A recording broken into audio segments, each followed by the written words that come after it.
Maraming salamat po sa inyo at papatuloy po tayo sa ating huling awit. Bukulitin po natin ulit ang ating mga himnaryo sa page 642. At sa huling stanza po ay tayo tumayo at tingnan po natin si Brother Robert para po sa closing prayer.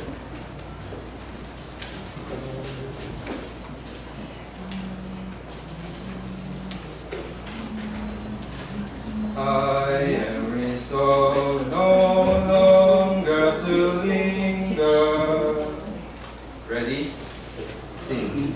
I am resolved no longer to linger, charmed by the world's delight.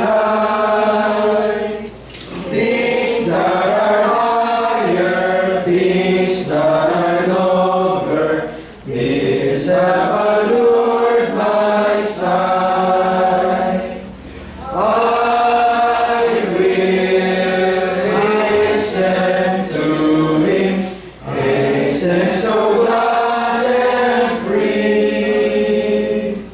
Jesus, greatest, highest, I will come to Thee.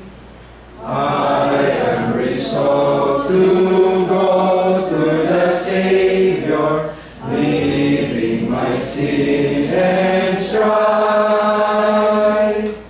He is the true one, He is the just one, He hath the words of life. I will hasten to Him, hasten so glad and free.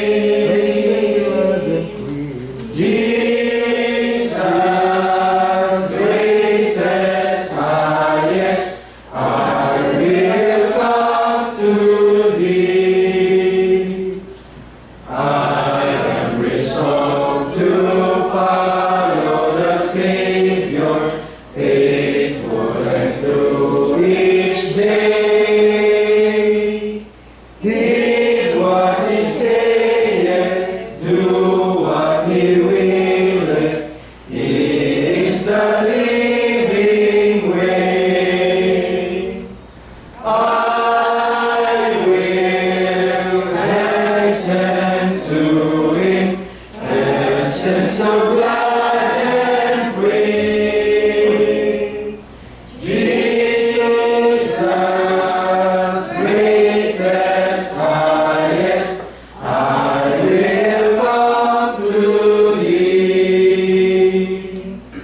I am resolved to enter the kingdom, leaving the mass of sin. Friends may oppose me, foes may beset me, still will I enter in.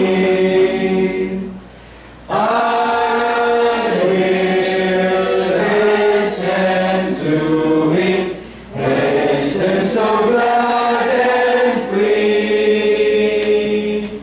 Jesus, greatest, highest, I will come to Thee. I am resolved, and who will go with me? Come, friends, without delay. Taught by the Bible, led by the Spirit, we'll walk the heavenly way. I will hasten to Him, hasten so glad and free.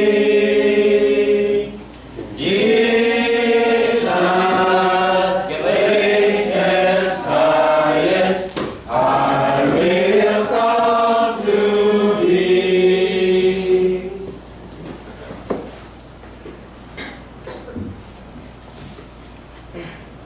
Tayo po mga kapatid ay lumukot at ating damhin ng prayer ng ating Panginoon sa dako ito.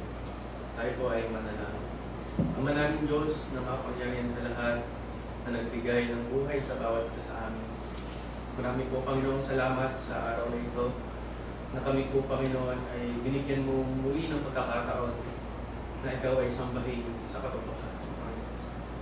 Maraming salamat, Panginoon, sa araw na ito na binigyan mo kami ng panibagong aral, ng panibagong salita na nagmula sa iyo, Panginoon. Nawa, Panginoon, ang mga salitang ito ay maging sandata namin dito sa sanlibutan upang makaiwas sa anumang kasamaan dito at magamit namin, Panginoon, ay yung mga salita sa pamamalagi dito sa sanlibutan, Panginoon. Pinapanalangin namin, Panginoon, ang mga kapatiran namin na nawala po dito, Panginoon, sa panambang ito. Nawa, Panginoon, ay lalayan niyo sila kung ano man ang kanilang mga ginagawa ngayon. Nawa, Panginoon, ang may mga kapatiran namin, ay mga karamdaman, ay muling manumbalik ang kanilang kalakasan nang sa gayon ay makapag-aral muli sila at makasamba sa iyo sa susunod na linggo, Panginoon. Kung may mga kapatiran namin, Panginoon, na may dinadalang problema o anong suliranin, Panginoon, ang kayo po, Panginoon, ang bahala sa kanila. Nawa po, Panginoon, ay mas maging matatag pa ang kanilang pananampalataya sa inyong Panginoon. Tulungan niyo po kami, Panginoon, na maging matatag sa sanlibutan ito. Alam namin, Panginoon, na maraming mga tukso, maraming mga problemang darating, Panginoon. Pero alam namin, Panginoon, na nandiyan lang kayo sa amin upang kami gabayan, Panginoon. Nagpapasalamat kami, Panginoon, sa lahat-lahat. Ito lang po ang samang dalangin namin sa pangalan ng anak ni Jesus na aming tagapagligtas. Amen.